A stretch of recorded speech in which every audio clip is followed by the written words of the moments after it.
11월 둘째 주 KMATV 뉴스 브리핑을 시작하겠습니다. 대한의사협회와 보건복지부가 필수 지역의료 회생을 위한 제도 개선 논의에 속도를 내고 있습니다. 양측은 지난 2일 의료현안협의체 제16차 회의를 갖고 필수 지역의료 의사 인력 재배치 확충 방안 등을 논의했습니다. 구체적으로 상급 의료기관과 응급실이 중증 응급 필수 진료에 전념할 수 있도록 경증 환자의 불필요한 쏠림을 완화하고 올바른 의료 이용에 관한 국민 인식 개선 캠페인을 펼치며 의료의 회송 제도 개선 등 효율적인 의료 전달 체계 구축 방안을 신속하게 마련하기로 했습니다. 아울러 의료사고 부담 완화를 위한 제도 개선을 신속히 추진하고 수도권 대학병원 분원 개설 제한 등 합리적인 병상 정책 마련에도 힘을 모으기로 했습니다. 이날 의협은 의대 증원 반대 입장을 재확인했습니다. 이광래 인천광역시 의사회장은 많은 사람들이 각자의 이익에 따라 의대 정원을 증원하자고 외치고 있으나 의대 정원 책정은 오직 과학적 근거에 따라 정해져야 한다고 강조했습니다. 정부가 의료현안협의체와는 별개로 보건의료정책심의위원회를 만들어 이곳에서 적정 의사 인력에 대한 논의를 진행하겠다고 밝혔는데요. 의협은 이 같은 정부의 투트랙 논의가 부적절하다는 입장입니다. 1일 열린 보건의료정책심의위원회에 참석한 이필수 대한의사협회장은 의사 인력 확충 문제는 구사의정합의에 입각해 정부와 의료계 간 논의기구인 의료현안협의체에서 결정해야 할 문제라고 강조했습니다. 아울러 정부의 여론조사식 의사인력 확충 추진에 우려를 표하고 의사인력 수급의 문제는 과학적이고 객관적인 근거에 기반해 판단해야 할 사항이라고 강조했습니다. 정부의 의대 정원 확대 정책에 과학적 근거가 없다는 비판은 여야를 가리지 않고 나오고 있습니다. 국민의힘 조명희 의원은 최근 국회 방송에서 지역별 의사와 병원에 대한 수요, 공급 관련 정확한 근거 데이터가 없고 과학적 분석이 안 되어 있다고 지적했습니다. 더불어민주당 신현영 의원도 의대 정원 증원에 대해 부르는 게 값인 이런 식으론 향후 건강보험 재정과 보건의료 체계가 붕괴될 수 있다고 우려했습니다. 필수 진료 과목 전공의를 확보하기 위해 수련병원들이 안간힘을 쓰고 있습니다. 서울의 한 대학병원은 응급의학과 전공의 모집 포스터에서 수련이 쉽지 않지만 훌륭한 의사를 만드는 데 필수 불가결하다며 자부심과 사명감에 호소했습니다. 지방의 한 대학병원은 산부인과 전공의 모집 포스터에서 평일 15일 휴가 보장, 평일 24시간 오프를 내세우고 있습니다. 서울의 또 다른 병원 응급의학과 전공의 모집 포스터에는 만화 슬램덩크의 한 장면을 착안해 생명을 살리는 과라는 점을 강조했습니다. 최근 더불어민주당 신현영 의원이 공개한 자료에 따르면 올해 필수 과목 전공의 지원율은 수도권 71.2%, 비수도권 45.5%인데 이는 10년 전보다 수도권은 약 20%, 비수도권은 약 26%가 감소한 수치입니다. 한편 정부가 최근 필수 의료 강화를 위해 소아 진료와 분만 수가 개선 카드를 꺼냈지만 전공의와 의대생들 사이에서는 수가 인상만으로 필수 의료 지원을 유인할 수 없다는 분위기입니다. 의협이 불법으로 규정하고 있는 PA, 진료 보조 인력을 정부가 간호사 외 직역으로 확대하겠다는 방침을 밝혀 파문이 예상됩니다. 보건복지부는 2일 간호조무사협회, 방사선사협회 등 단체장들과 가진 간담회에서 PA는 간호사뿐 아니라 의료기사, 응급구조사, 간호조무사도 참여하는 다직종 개방형으로 확대할 것이라고 밝혔습니다. 특히 적정 교육을 이수하면 PA가 될 수 있도록 하겠다고 강조했습니다. 다만 의료기사 단체들과 간호조무사협회의 PA 제도 개선 협의체 참여에 대해서는 유보적인 입장을 보였습니다. 보건복지부는 지난 6월 의사와 간호사 간 업무 범위 조정을 위한 PA 제도 개선 협의체를 구성했으나 의협은 진료 보조 인력이 독자적으로 수행할 수 있는 의료행위 영역은 허용될 수 없다며 비판한 바 있습니다. 한편 보건복지부 의뢰로 연구를 진행 중인 윤석준 고려의대 교수는 불법적인 행위에 대한 최소한의 가이드라인을 올해 안에 마련하겠다고 밝혔습니다. 의료계의 강한 반대에도 불구하고 정부가 의한 협진 사업을 강행하고 있습니다. 의한 협진은 의사와 한의사가 서로 의료 정보를 공유하고 의뢰 및 회신 등을 통한 협의 진료를 제공하는 것입니다. 2016년부터 시작돼 현재 4단계 시범 사업이 진행 중입니다. 보건복지부는 최근 의한협진 모니터링 센터 운영 지원 사업자 공모에 들어갔는데요. 한의학 정책관은 내년 한 해 동안 이 사업을 통해 다빈도 협진 질환의 표준 진료 모형 개발과 근거 창출을 통한 협진 활성화를 추진할 것이라고 밝혔습니다. 또 협진 치료의 유효성 등 근거 확보를 위한 임상 연구 및 협진 모델안, 수가 등 타당성 평가 연구를 거쳐 내년 하반기 본사업 전환을 검토할 계획이라고 밝혔습니다. 한편 일부 한의원의 전문의약품 처방 행태가 국정감사에서 지적된 것과 관련해 보건복지부는 한의사의 전문의약품 사용이 법적으로 명확히 정의되지 않았다며 입법 미비 탓으로 돌렸습니다. 서울시가 소아의료체계 강화와 노후화된 공공병원 현대화에 내년 예산을 중점적으로 편성해 주목됩니다. 서울시는 평일 야간과 휴일에 소아진료가 가능한 안심의원과 안심병원, 야간 상담센터 등 총 21곳에 83억 원의 예산을 투입할 계획입니다.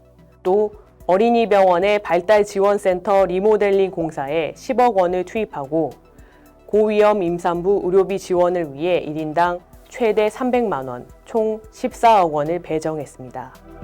이 밖에 내년 2월 착공하는 서울시립 보라매병원의 안심호흡기 전문센터 건립에 40억 원, 서남병원의 37개 병상을 확충하기 위해 94억 원을 각각 투입하고 은평병원의 음압병동 조성 등 시설 현대화에 61억 원을 배정했습니다.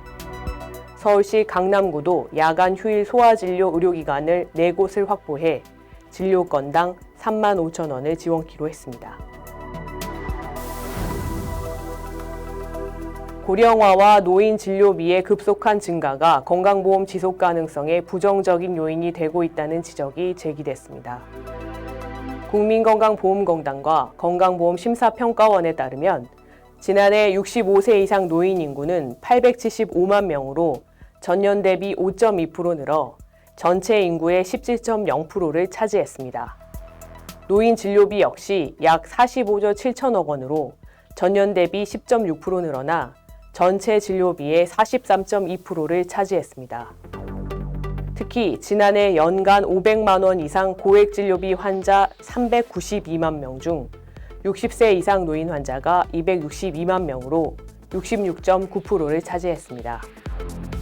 정재훈 가천의대 예방의학교실 교수는 더 이상 싸고 좋은 의료를 말할 수 없는 시대가 됐다며 장기적으로 우리나라 재정 전망이나 의료비 증가 추이를 보면 매우 암담한 상황이라고 말했습니다.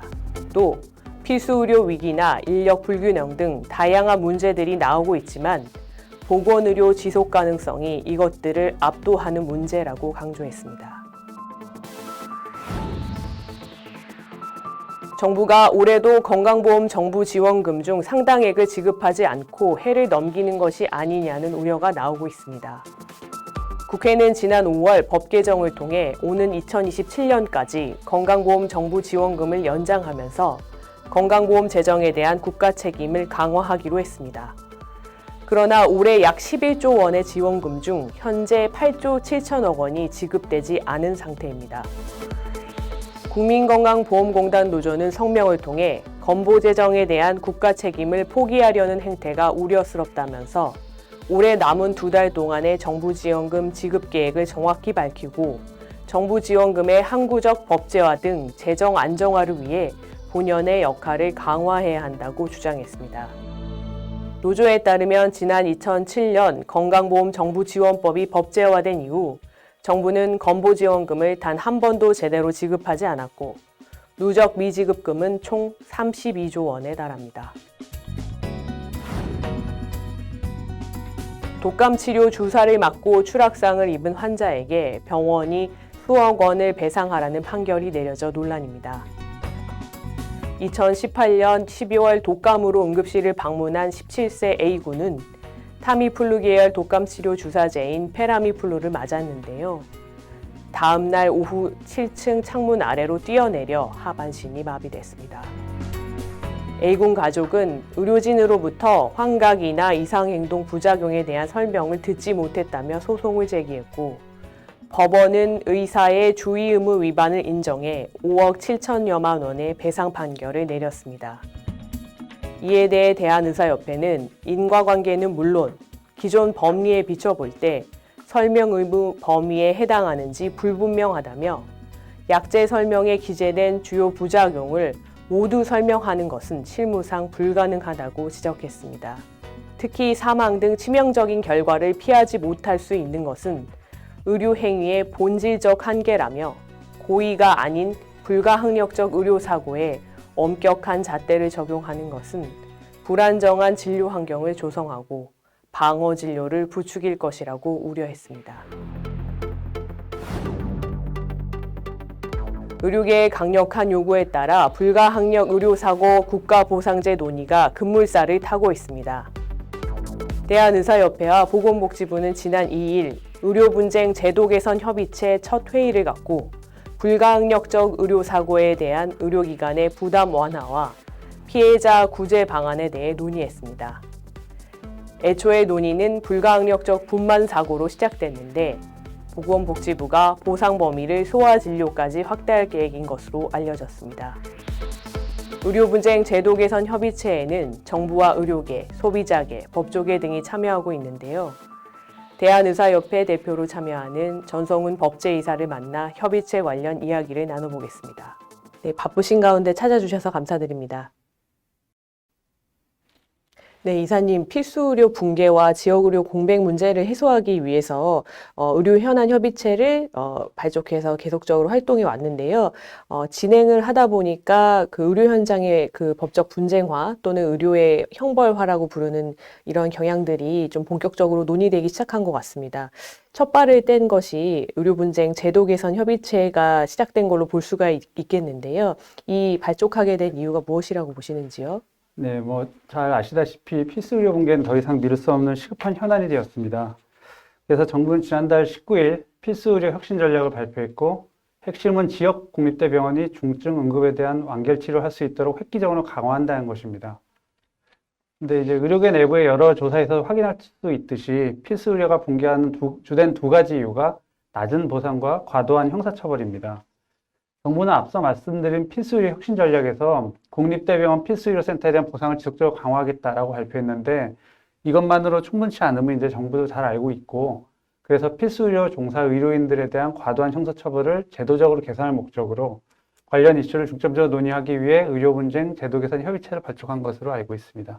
그 환자분의 진료 경과가 좋지 않다고 하면 가장 먼저 이제 속상해하고 문제점을 분석하고 사후 대책을 마련하는 것도 의사인데요. 이런 의료 행위가 항상 좋은 결과만 있으면 좋겠지만 이제 피치 못하게 나쁜 결과, 악결과가 나오기도 합니다. 그런데 이런 악결과에 대해서 세계적으로는 좀 어떻게 대처하고 또 보상하고 있는지요? 정말 드릴 말씀이 많은데요. 너무 방대한 주제니까 좀 간략하게 요약해서 말씀드리겠습니다. 먼저 민사 책임에 대해서는 외국도 우리나라와 큰 틀에서 비슷합니다. 의사의 과오에 대해서 민사소송을 제기하기도 하고 큰 액수의 손해배상금이 인정되기도 합니다. 다만 외국에서는 민사소송 제기에 매우 신중합니다. 즉 의사의 과실이 분명하다라고 판단이 서지 않으면 소송을 잘 제기하지 않습니다. 이는 의료가 아닌 법률과 관련된 이유 때문인데요. 법률 비용 자체가 상대적으로 높기 때문입니다. 반면에 우리나라는 법률 비용이 상대적으로 매우 낮은 편이고, 심지어 비용이 들지 않는 형사고소를 통해서 민사적 목적을 달성하려는 그런 행태도 적지 않습니다. 또 게다가 이제 의료 민사 분쟁의 해결을 무료로 지원하는 의료분쟁 조정중재원 같은 공공기관도 설치해 두었죠. 근데 또한 형사 책임에 대해서 보면 외국과 우리나라가 민사 생각들이 확연하게 다릅니다. 미국, 일본, 유럽 각국 등 우리나라를 제외한 전 세계 거의 모든 나라에서는 의사의 진료상 과실을 이유로 형사고소하는 경우가 극히 드뭅니다. 매우 드물게 의사가 기소되어 처벌되거나 하는 것도 성범죄, 음주수술 등 진료상 과실과는 무관하지만 분명히 잘못된 행위를 했을 때 처벌된 경우가 대부분입니다. 반면 우리나라에서는 의사에게 진료상과시 있다고 주장하는 형사고소가 매년 수천 건에 이르고 매일 두세 명의 의사가 매일매일 기소되고 있습니다. 결론적으로 말씀드리면 우리나라에는 의료 관련 민사소송, 형사소송이 인구수 그리고 의료행위 수에 비해서 외국보다 너무 많습니다. 네, 우리나라 의료 분쟁 현장을 폭넓게 오래 경험하셨습니다. 그렇지만 환자로서 국민분들도 안심하고 의사들도 사법적으로 안전한 환경에서 진료에만 좀 전념할 수 있는 그런 방안의 우선적인 과제는 뭐라고 생각하시는지요? 네, 오랫동안 의료 현장을 경험하면서 한 가지 제 선입견이 깨진 것이 있습니다. 그것은 이제 국민들은 여전히 의사를 신뢰한다는 것입니다. 물론 예전보다 국민들의 권리의식이 높아졌고 바라는 의료 서비스 수준도 높아졌습니다. 하지만 대부분의 국민들은 여전히 의사를 존중하고 신뢰하고 의지하고 싶어 합니다. 편향된 시각을 가진 일부 사람들이나 금전적 이익을 추구하는 일부 사람들, 온라인에서 근거 없는 부정적 의견을 표출하는 일부 사람들이 전체 국민들을 대변하지 않는 것 같습니다. 의료계는 여전히 의사들을 신뢰하는 대다수의 국민들과 문제를 자꾸 왜곡시키려고 하는 소수의 사람들을 구분해서 대응하는 것이 좋을 것 같습니다. 같은 맥락에서 설령 어떤 환자가 의사를 형사고소한다 하더라도 이것이 오로지 보복 감정에 의한 것인 경우는 극히 드뭅니다. 앞서 본 것처럼 비용이 들지 않는 민사소송으로 편법적으로 진행하고 싶은 의도인 경우가 대부분입니다. 그런데 이는 국가의 제한된 사법자원을 소진시켜야 된다는 점에서 적절하지 않습니다. 왜냐하면 검사 수, 판사 수, 수사관 수는 정해져 있는데 이런 사건들, 민사로 해야 될 사건들을 하게 되면서 자원력이 낭비되면 정작 다뤄야 될 중요한 사건들 다루는 데 집중도가 떨어지겠죠. 그래서 게다가 거의 대부분의 고소인들은 납득할 만한 수준의 합의금을 받으면 고소를 취하하거나 형사조정에 응해서 이제 처벌까지 가지 않는 경우가 많은 것이 현실입니다. 그렇다면 그리 크지 않은 합의금을 받기 위해서 의사를 형사고소하고 국가의 제한된 사법자원을 소진시키는 것은 제한하되 그 대신 납득할 만한 수준의 배상이나 보상이 확실히 이루어질 수 있도록 하는 국가 차원의 제도를 만들 필요가 있습니다. 이것이 의협이 주장하는 가칭 필수의료특례법 또는 의료분쟁 처리 특례법입니다. 환자에게 배상 보상할 수 있는 종합보험 가입을 조건으로 진료상 과실에 대한 형사고소를 일정 부분 제한하는 것입니다. 물론 이 경우에도 의사가 비난 가능성이 아주 높은 경우, 허가되지 않은 의료행위를 하거나 아니면 동의 없이 의료행위를 하거나 이런 거는 제외해야겠죠. 근데 통상적인 합의된 진료행위를 하다가 생기는 문제에 대해서는 고소를 일정 부분 제한하는 내용이죠. 그러니까 국민 여러분이 익숙하신 교통사고 처리 특례법을 생각하시면 됩니다. 흔히 말하는 13개 중과실을 제외하고는 운전하다 사고가 나서 처벌되는 경우는 드물죠. 이런 식으로 되면 운전자도 안심하고 국민들도 종합보험이 가입돼 있으니까 보상에 문제 없게 되니까 매우 안심할 수 있게 됩니다. 이거를 의료계에 도입한다고 생각하시면 되겠습니다. 외국 사례에서는 그래서 진료를 보기 전에 서류 작성, 동의서 작성만 수십 건을 하는 사례가 굉장히 많다고 들었습니다. 이런 보호장치가 꼭 필요하다고 느껴지는데요. 앞으로 의료 분쟁 제도 개선 협의체 활동과 관련해서 계획이 있으시다면 한 말씀 부탁드립니다. 네, 제가 개인적으로 특별한 목표나 비전을 가지고 있는 것은 아니고요.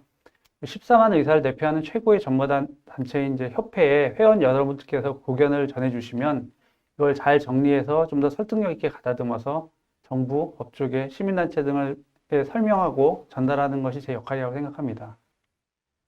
정부와 잘 협상해달라고 요청하시는 회원분들이 많이 계십니다. 항상 말씀드리지만 협회는 회원 여러분의 관심과 지지의 총합 이상의 협상력을 가질 수 없습니다. 어렵게 첫걸음을 띄었지만 굉장히 중요한 의미를 가지고 있는 이 의료분쟁 제도 개선 협의체에서 협회가 힘있게 협상할 수 있도록 모쪼록 회원 여러분들의 많은 관심과 지지를 다시 한번 부탁드립니다. 네, 오늘 바쁘신 가운데 자리해 주셔서 귀한 말씀 감사드립니다. 이것으로 뉴스 브리핑을 마치겠습니다. 감사합니다.